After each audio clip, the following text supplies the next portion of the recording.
So in the last part of 2.7, we're going to look at some things that are happening in functions, kind of how they increase, decrease, how they remain constant, some high points, low points, that sort of thing. So this function right here, and they only gave us a little snippet of it, this little section, is what we call increasing. Increasing means it's going up. As we travel from left to right, the graph is traveling up. This little part right here on this other function is decreasing. As we travel from left to right, the graph is traveling down. The y values are decreasing as we go along. And this last part here is a constant function. As we go from left to right, as the x's get larger, the y values are remaining constant. They're not traveling up, they're not traveling down, they're remaining constant. We use the x values to talk about where the graph is increasing or decreasing or constant. So for example, right here, they're telling us that this graph is increasing on the interval from -3 to 1. So at the x value of -3, that's where the graph starts traveling up.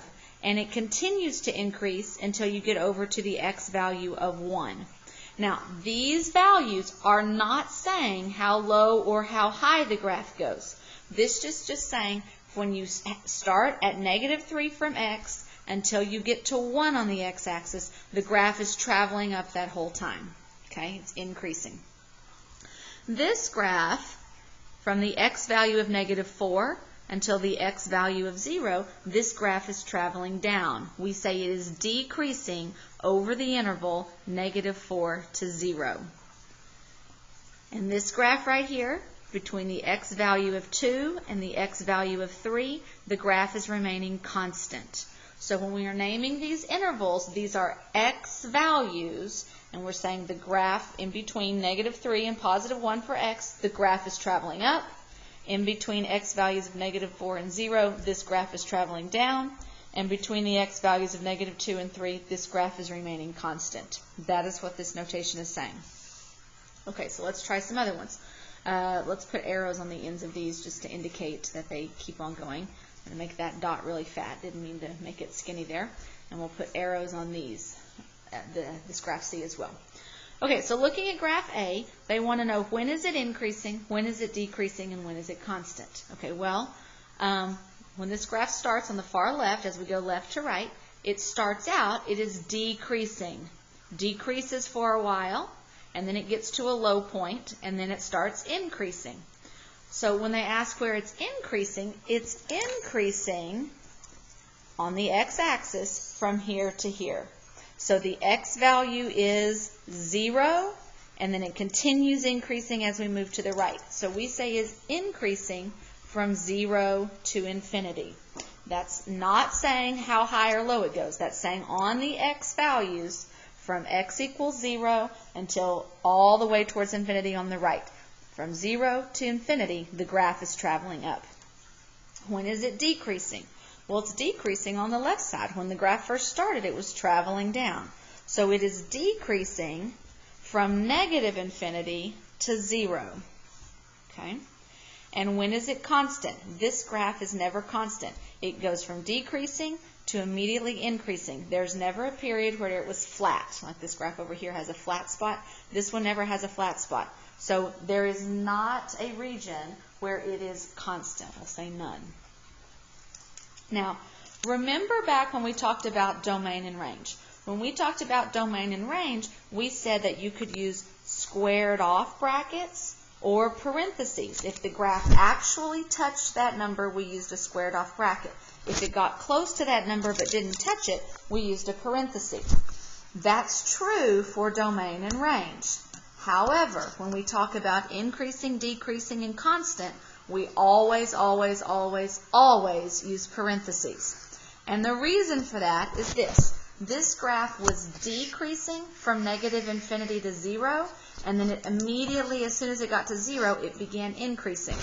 If we had put brackets where these zeros are, we would be saying that it's decreasing from -infinity to 0, and then increasing from 0 to infinity. And if we had put brackets on those, we would be saying that it's decreasing and increasing at the same time. At the number 0, we would be saying, oh, it's decreasing at 0 and also increasing at 0.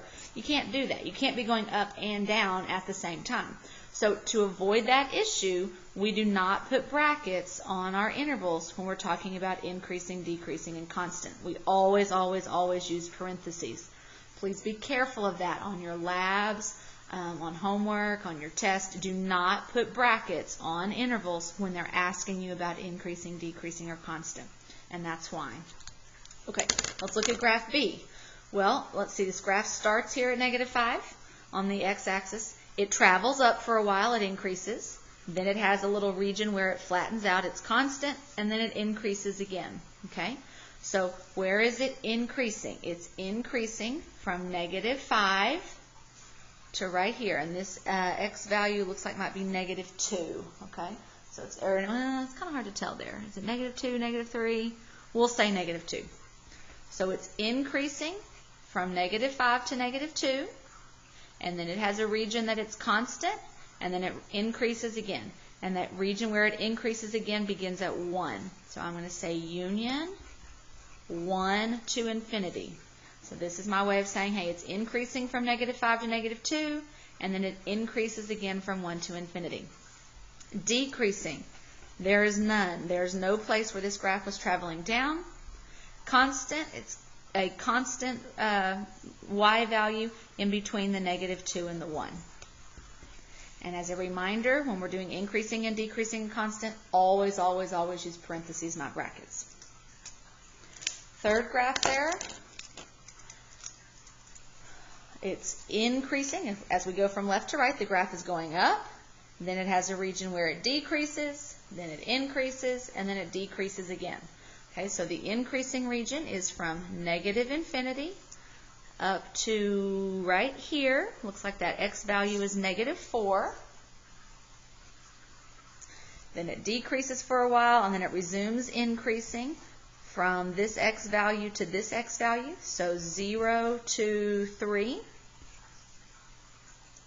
The decreasing region is from -4 to 0. And then it decreases again, so I'm going to put a U for union, decreases again from 3 to infinity. Okay? There are no regions where it is constant. It never had a leveling off region. Okay? Okay, another vocabulary idea here is the idea of what we call a relative or local maxima or minima. Some people call that a local max or a local min. Some people call it relative max or relative min. Okay, either way is fine. What that means, there's a little paragraph or two here, you can read about that if you want, but a relative max means it's the maximum point. It's the highest point in its region or in its neighborhood. The point on either side is below it. So for this spot right here, if you went a little bit to the left is below it. If you went a little to the right is below it. It is the highest point in its region, in its neighborhood.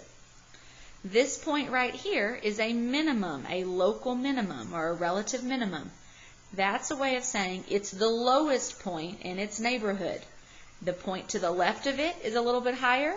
The point to the right of it is a little bit higher. It is the lowest point in its neighborhood.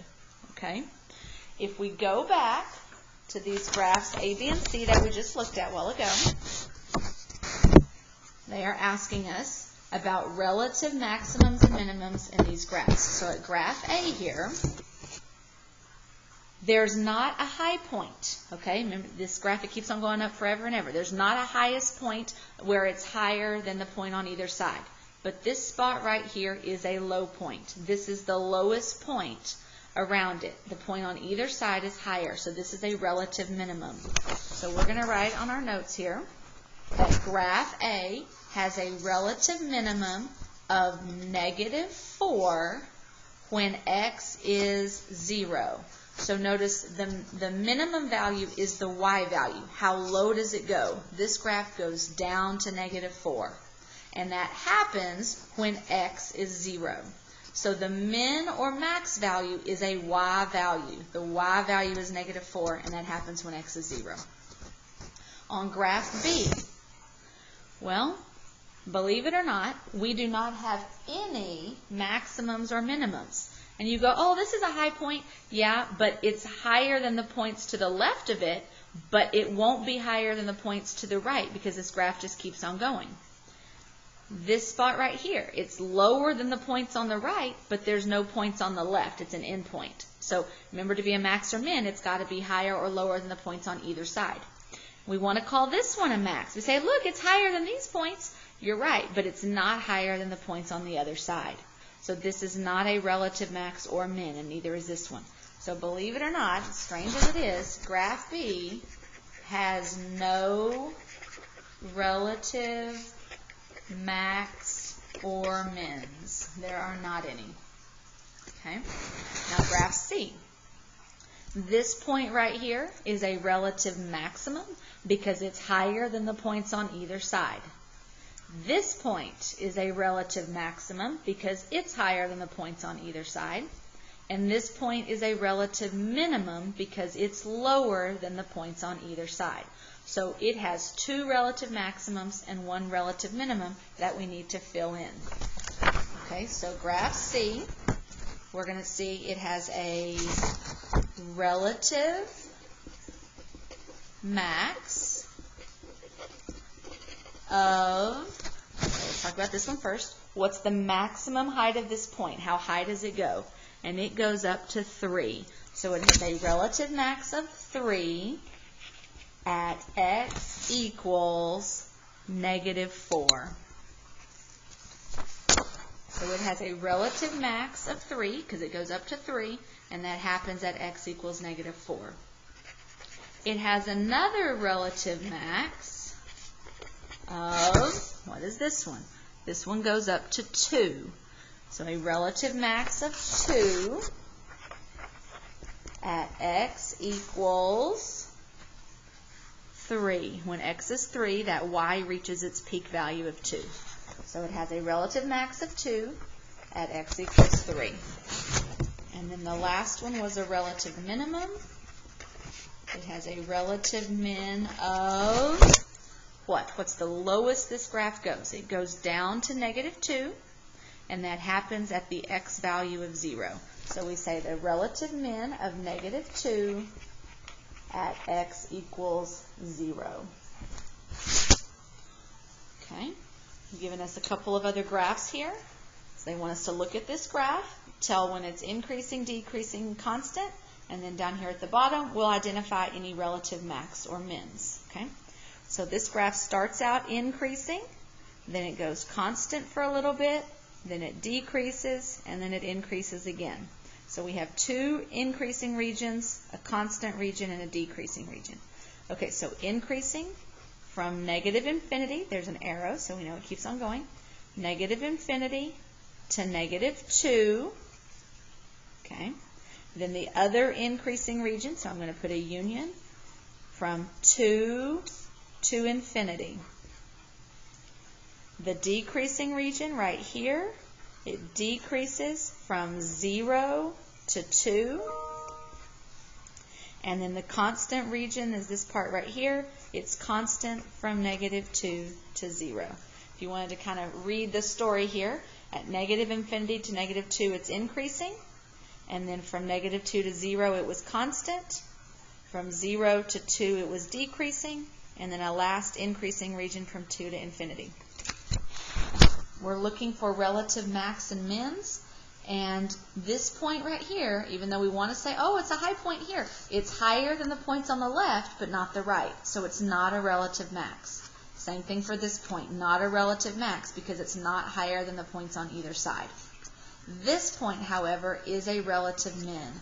So we can say there's a relative min or a relative minimum of what is that y value that goes with that point. That y value is -3. And then we could add on at x equals 2. Because when x is 2 is when it reaches that low point. Okay, this graph starts out, it's decreasing. Then it decreases some more at a little bit different rate. It's not dropping as quickly as it was, but it is decreasing. And then it decreases again really fast. So believe it or not, this function is decreasing from negative infinity to infinity. It never had a place where it was increasing and never had a place where it was constant. Also, there are no relative max or mins on this graph because this point right here is not lower than the point on either side. This point is not higher than the point on either side. A couple more graphs. They're having us identify max and min, so they say the point blank is the lowest point in a small region. I bet they're talking about this point here. It's a low point. So this ordered pair is located at -2, -1. It's the lowest point in a small interval around x equals -2. So that means at x equals -2, this function has a relative minimum of -1. So the minimum is the low point, and then you could also mention the x where it happens. This little spot right here is a high point. It's a max. So the point 0, 1 is the highest point in a small interval around x equals 0. So at x equals 0, the function has a relative maximum of 1.